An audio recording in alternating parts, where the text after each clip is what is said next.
Hi there, this is Doug Parsons, and we are on the show Research Review. And today I'll be hosting Dr. Barrett Ristroph, and we're going to be talking about a paper she recently published. And so let's just jump right in there and talk with Barrett. Hold on just a sec. Hey, Barrett, welcome to the show. Hey Doug, how's it going? Oh, it's going really well. So you're one of our first early guests here, and you're coming back. You were on the pod, but I wanted to talk about some of this research that you've been doing. But first off, could you sort of say who you are? Where do you work? What's your background? Sure. I'm a lawyer who got my PhD not too long ago. I'm really interested in how communities, particularly historically marginalized environmental justice communities, how are they adapting to climate change and other major environmental and social changes? What can they be doing on their own to adapt?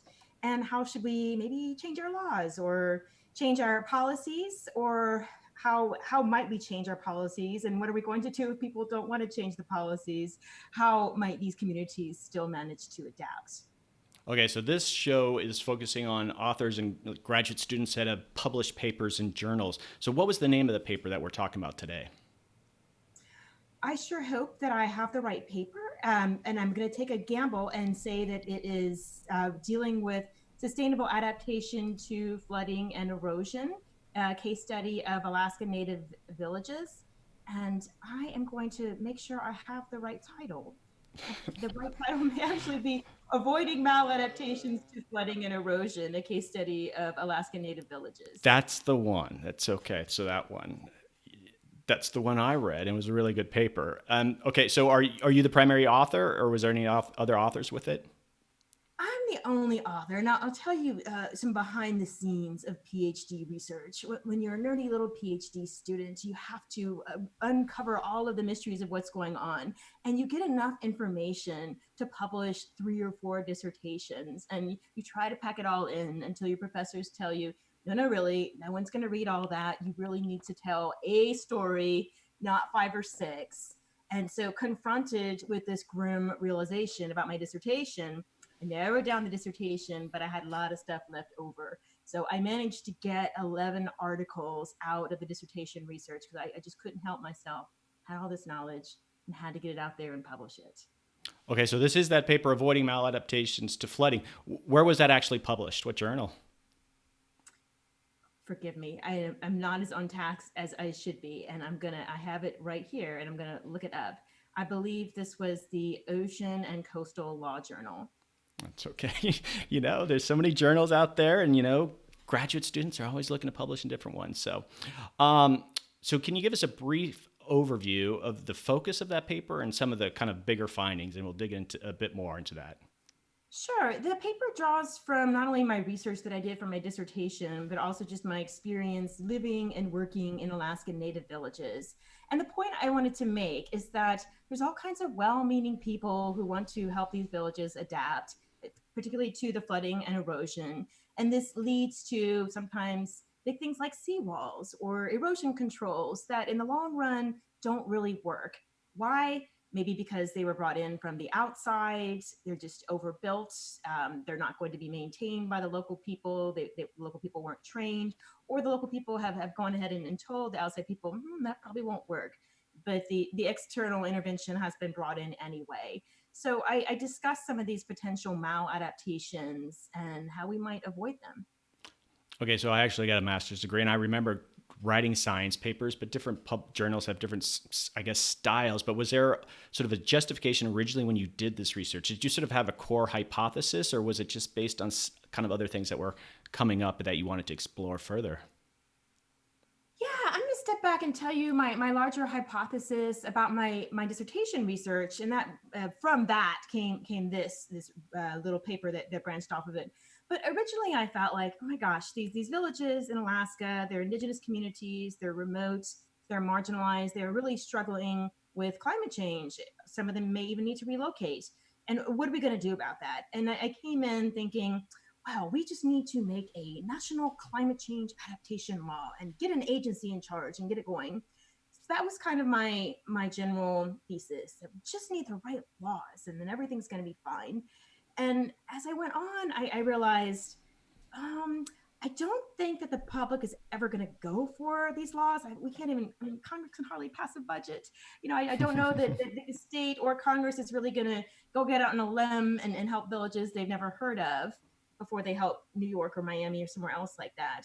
And the other thing I realized was that even if we get all of this, the national climate change law or the institution, we'll have to compete with 30 or so other semi-related laws and agencies, and it almost adds to the chaos. And so I ended up with fairly boring conclusions from my research about working inside the box and just some minor tweaks to laws.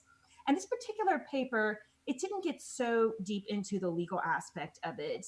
It got more into some of the technical aspects of what is actually going on, who are the agencies that are in the villages helping, what are they doing, and maybe what should they not be doing. Okay, so when you were working on this, was there any previous research that you're kind of working from? Is it, do you think your focus has been just solely on Alaska? Because you referred to some things that were happening in Louisiana, but was there previous precedent for this kind of research that helped you? I think it's hard for people to come out and say like, hey, that seawall out there that and it was like a really nice thing. It's supposed to be really helpful for the community. That actually didn't work that well. I've certainly seen research out there on maladaptations, maybe in a larger, more basic context. There's already research out there, for example, saying that maybe so-called hard armoring, like using a seawall or something like that, maybe it's not always the best adaptation in all cases because it can have some negative side impacts. And I should step back and just say this word maladaptation, which not everyone may be familiar with. It's just the idea, or I define it as an adaptation that may have negative consequences either on other communities or on the community where the adaptation is occurring in the long run. So it's definitely a word that's being kicked around a lot in the community of adaptation professionals, but I had not seen it applied so much, particularly to these remote Alaska Native villages and some of these remote villages where there's the research on that is it's often kind of more black and white. Like these villages desperately need help. We need someone to come and help them, pass the right laws, go and help them.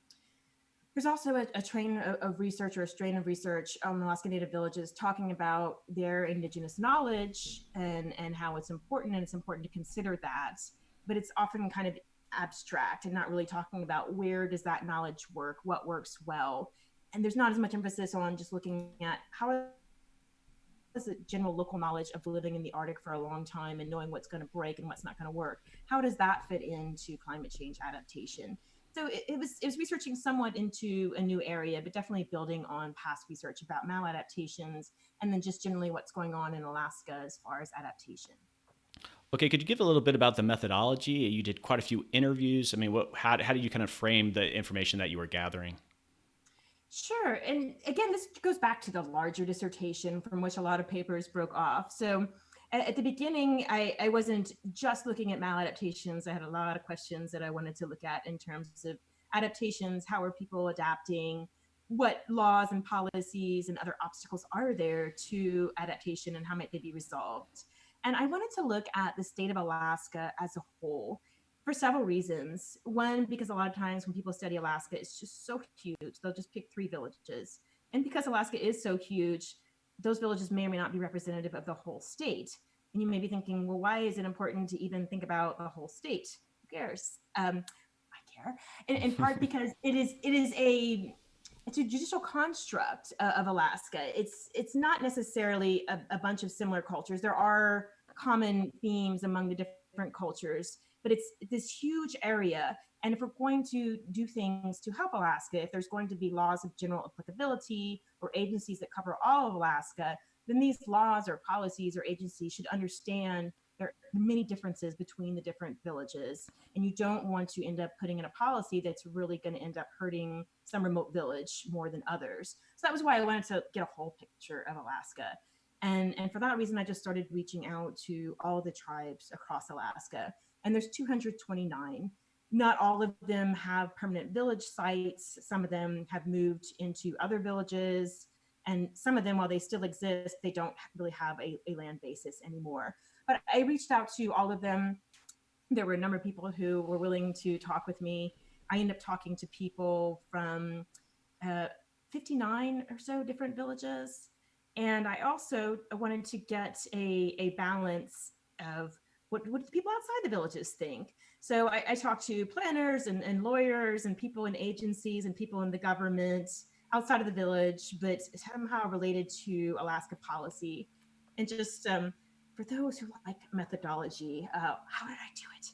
I arranged interviews with people, which is not always easy because one doesn't usually have enough money to fly around and do these things in person. And most people in Alaska would really prefer to talk in person rather than, some nerdy PhD student who they never met on the phone in Fairbanks who hasn't been to their village.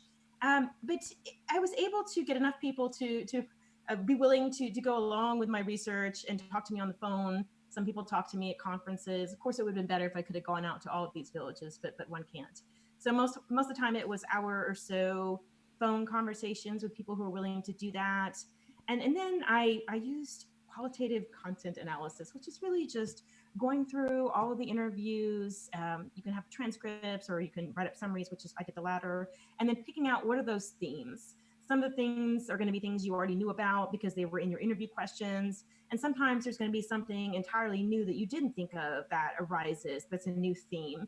And my research was entirely qualitative. I wasn't trying to statistically quantify it. So I wasn't interested in saying, well, 50% of the people said this, because I wasn't using a statistical basis in the first place. I didn't necessarily have a significant number. It was, the people I gathered were representative in some way, but they weren't necessarily the appropriate sample size for everyone in Alaska. So I was able to draw general conclusions. At times, it is very interesting when, wow, a lot of people said this thing that I never thought of. And I thought that was something that was a finding worth mentioning. Or sometimes, whenever no one in the village said something and a lot of people outside the village said something, I thought, okay, this is a significant finding. So after doing the qualitative content analysis, I started writing things up in my dissertation until I reached that grim point where I realized it was too much for a dissertation and decided to just break off this article and have it focus on maladaptations. So when people think of Alaska, we probably lump a lot of it together, but you have all these remote villages and the impacts of climate change in Alaska. It seems like every year, oh, it was worse this year and it was worse. Did you see sort of a differentiation between villages and how they might have responded, like people in the south versus people in the north? Or was it consistent across the different interviews? Culturally, I don't know that the different regions have different cultures, but I don't know that there's a different cultural response to how do people adapt. Some of it depends on, can you get money from the agencies, which in turn depends on, did you hire a good grant writer? Because these grants are so complex to even write. And if you have a grant writer, you may get lucky. Another important thing was, does everyone in your village agree? If you have a village where people are really torn about, we want to relocate here, we don't want to relocate at all, then it's going to be different to get that help. Whereas New Talk, one of the main villages that I've worked with, they were very united in what they wanted. They knew exactly where they wanted to move, and they were able to get significant funding from the Denali Commission, which is one of those strange federal agencies that only exist for one state, kind of like the Tennessee Valley Authority existing for a particular region. But the Denali Commission funds rural development in Alaska, and so they were able to give New Talk significant funding to get things started. And so they are indeed in the process of relocating to an entirely new village site. So, did your findings, once this came out, and hopefully some people and hopefully policymakers had a chance to look at it, is it kind of influencing any decision making? Because a lot of things, I guess, need to happen based on the implications of your research. So, how's it sort of being used? And that is an excellent question because there are so many pearls of wisdom buried in journals. And That was not only did implied. I not, well, I didn't expect anyone to read my dissertation, nor do I really expect anyone to read my articles. I think the way this information gets disseminated isn't actually my work in being able to just the villages I work with and say like, we might want to listen to what those people are saying. If we're building the new houses and they're suggesting don't turn the houses in that orientation because it's going to have the wind and the snow coming full on and it's going to block their doors. Okay, let's listen to them about that. Or let's listen to them about, we might not want to build this giant thing right there that no one is going to use. So I feel like that is really the best way to pass out information through my talks with people, through the presentations that I give, and then directly through working with the village that I work with and other villages. So, are there, again, I know you were interviewing different people and not everyone in a village, but I guess was there sort of a fatalism with any, like a particular village versus other villages? Like, yes, we're going to have to leave, or of course, we're going to get the funding we need to do this maladaptation. I mean, were there kind of those different personas around the issue of how they're going to be able to respond? I think not only are villages different, but there's different personalities within different villages, and it is so convenient to kind of lump them together. So out of convenience, I can say, like, yes, New Talk kind of was united and knew what they wanted as far as relocating, where some of the other villages maybe were not all the same, not as united. And I mean, they're just different people in different villages. I can think of some of the people that I've worked with, and they are not going to move. They don't care what happens. They are going to stay down by the water because that is culturally and just emotionally important to live right by the water. They're not going to move no matter what. So yeah, I think it's divided between maybe different communities, and just as divided, just like any other community where in the world, people have different opinions.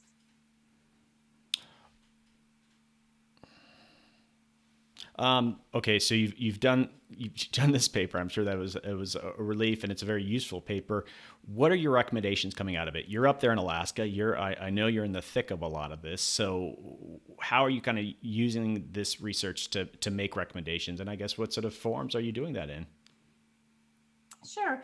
There were some conversations that were specific to some of the laws. Like, you may be familiar with the National Flood Insurance Program, just such a problematic program. It's never going to be funded enough to bail everyone out. And then you kind of have this moral hazard problem. This is more outside of Alaska. But if you're going to insure people's homes and then you're going to pay for them when the homes get destroyed, you're going to pay for them to build in the same place. That's kind of about encouraging people to keep on doing things that don't make really good policy.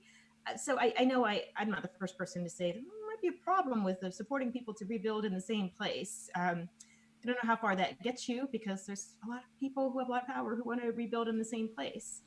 Um, Likewise, with people who want to live alongside the waterways, like I mentioned, some of the people in the villages, they're not going to move no matter what. You're not going to be able to get them to go. So all you can do is just recommend things for their safety to to address maybe what they should be doing so they can avoid being washed away in a storm.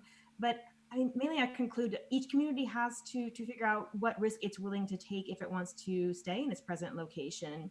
And at some point, it ought to have a plan. It doesn't have to be written down, but just what are they going to tolerate before they decide it's time to move? And do they have a backup plan about retreat or moving when and if that time comes? Just other basic things that I recommend, just communicating with communities to avoid maladaptations. I mentioned that it happens a lot of times that people come in, and I use the term overbuild a system. And when I say that, I mean they build lower 48 style huge Western infrastructure that is maybe too big for the community. It's going to be too expensive to run, and there's not anyone trained to do that. So my recommendation was to maybe scale back. Maybe you don't need to bring in something so big, and just check in with the locals. Is that going to freeze up and never be useful there? There's just a need to consult with people who are there and figure out what's going on. That's a lot of noise. So it just also recognizing what the limitations are of state and federal funding.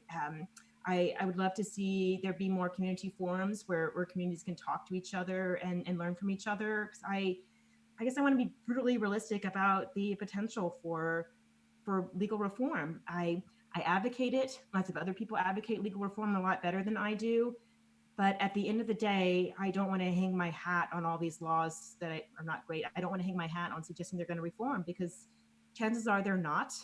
And so, what can we do to think inside the box to just keep people healthy and safe, assuming that some of these laws are just not going to change? Okay, so I got a few more questions for you, but we have some people participating in this. We have a chat room, and I would encourage you folks that are watching this to kind of get your questions up, because I want you to guys have some opportunities to ask Barrett some questions. Okay, so one of the things I thought was really useful, and it was in your conclusion, I think, is you talked and you just mentioned communicating this to these villages, but the idea of really communicating risk. I mean, that's a real skill set, and a lot of these, I think these villages are going to have to make some really tough decisions. And to me, I guess the implication of you mentioning communicating risk, if you're doing it effectively, people are going to make much better decisions. And so when people keep making bad decisions, something like communicating that risk hasn't been done effectively, be it FEMA or any other federal agency, And yeah, I think there's probably an art and a science to communicating risk. There's that, and then this is going to sound kind of pessimistic, but sometimes even knowing the risk, people are still going to do what they're going to do until the very last minute or until the time comes. And exhibit A, our world, we all kind of know the risk of climate change. We know there's sea level rise, but most of us, including myself, I'm moving tomorrow to Louisiana. I'm going to hop on that plane and go and emit all kinds of carbon emissions on the way. And I'm going to come back here in 3 months and emit some more emissions. So there is a bit of a disconnect between, as good as the communication gets, we are all human and we're all going to be motivated by our own interest. Ideally, we could have policy that would better align with those human interests and things that motivate us. But again, I'm a little negative about policy. So it's important to communicate the risks. It's also important to understand that there's going to be lots of people who don't listen to the communication no matter how good it is. And that is why right before hurricanes, for example, the state will communicate. So there is a hurricane coming. We are not going to rescue you. You have to leave your house. There will still be people who don't leave their house in the hurricane for a variety of reasons. Either they don't think it's going to be bad or they can't leave their animals. So there'll be some people who end up dying in that hurricane, and then there will be some rescues that happen anyway, even though no one said they were going to rescue it. It still ends up happening. So not only is communicating the risk important, but it's also important to understand that even if you communicate it, some people are not going to heed that warning. Well, I think too is that I guess I'm encouraged that some of these conversations are happening. I'm sure some of these native villages are very frustrated with the bureaucratic response that they're having to deal with and where's the funding. But it seems like a lot of these conversations are happening. There's the opportunity, but I wonder when the lower 48, they start talking about managed retreat and you're starting to move larger and larger number of people and the cost associated with moving those people, you look back at the kind of conversations you're having up here in Alaska with these smaller communities as being quaint. You had your chance, and it'll be interesting to see how that unfolds when the lower 48 has to deal with what Alaska's dealing with right now. And some of it is, like I mentioned, I'm moving to Louisiana. That has lost an area the size of Delaware since the 1930s. And I can't say that's climate change per se. That's a variety of things. Putting a levee on the Mississippi River, putting a lot of channels through that didn't get filled up. And now Louisiana is faced with, oh my God, we need to do something. And so they are actually trying to divert sediment from the Mississippi River to try to rebuild some of those areas. And I'm going down there now and very interested in working on that issue. So they are doing something, but the costs are extreme. Ironically, a lot of what is footing the bill to do this is money from the BP oil spill, which further exacerbated the coastal erosion situation by killing off the marsh that was holding the coast in place. And I've heard people snidely say, "Oh, we need another BP oil spill if we're going to ever, get back our coast for Louisiana." There may never be enough money to build Louisiana up to what it was again. But I think the efforts that people are doing with the money that is there is going to at least literally hold the tide for maybe another 50, 100 years or so.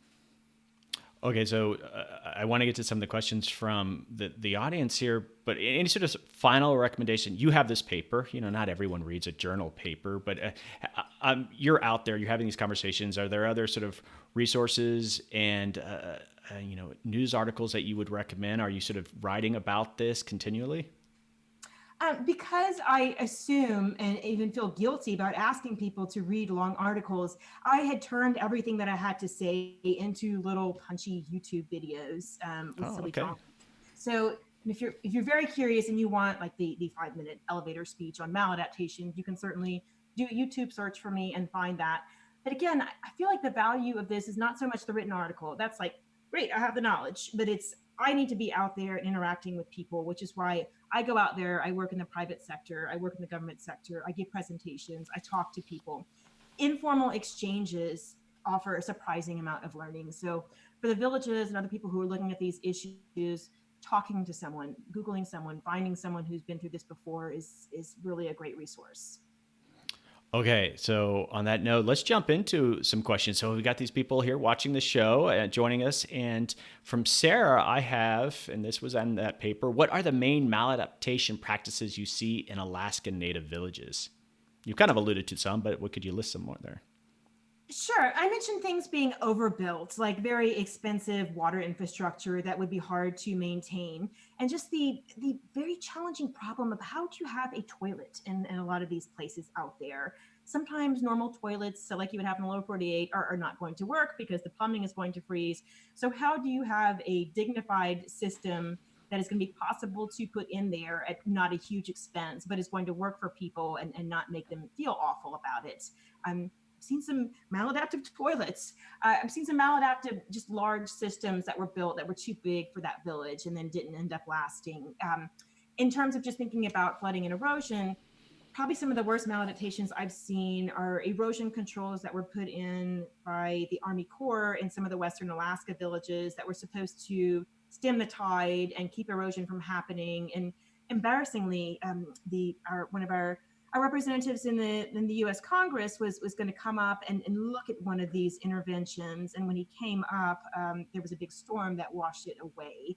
So some of this is just knowledge of say the I don't want to pick on the Army Corps, but it's anyone who's maybe not a coastal engineer or not an Alaska coastal engineer who comes along with an idea from somewhere else that hasn't really been fully tested, and then it ends up not working in coastal Alaska. And my background is in wildlife conservation, and you could have someone in the built environment have a handbook on adaptation, and then you go to the wildlife sector, and that it's the same thing, list of maladaptation. We're going to have that tension in the years ahead of like what really is maladaptation. Okay, so some more questions here, and Ken he tracked down the YouTube video that you just mentioned that he shared here. So good. Some of the other people can take a look at that right away. Thank you for humoring me, Ken. So Isaac Gendler has a question, and it's how do you see how engineers can build upon your research? I think it's important to have conversations with people in the village. So much of what I see in terms of planning and engineering occurs from desktops in Anchorage or somewhere else without really talking to the village. And an example is a hazard mitigation plans in Alaska that are often written by engineers who have never been in the village. It's nice to have a hazard mitigation plan because it can get you disaster funding from FEMA or hazard mitigation funding, but why do we go to all this trouble if someone's not going to go to the village and talk to people and see what the hazards are and see what the real challenges are to building some of this stuff? So that would be my advice for engineers. To I know it's expensive, go out there and spend a few nights and you'll learn a lot that way. Okay, so I think that's the end of our questions here. Any kind of final thoughts you want to share before we sign off? I appreciate you taking the time to consider this topic because a lot of us, myself included, adaptation professionals, are just so gung ho to go about solving problems and adapting to the world. And while I don't want to pause and stay in the planning process for years and years and never get down to the actual adaptation, it is worth stepping back just a little bit to take the time to consult with people who are going to be directly affected by the adaptations to make sure you're not doing more harm than good. Okay.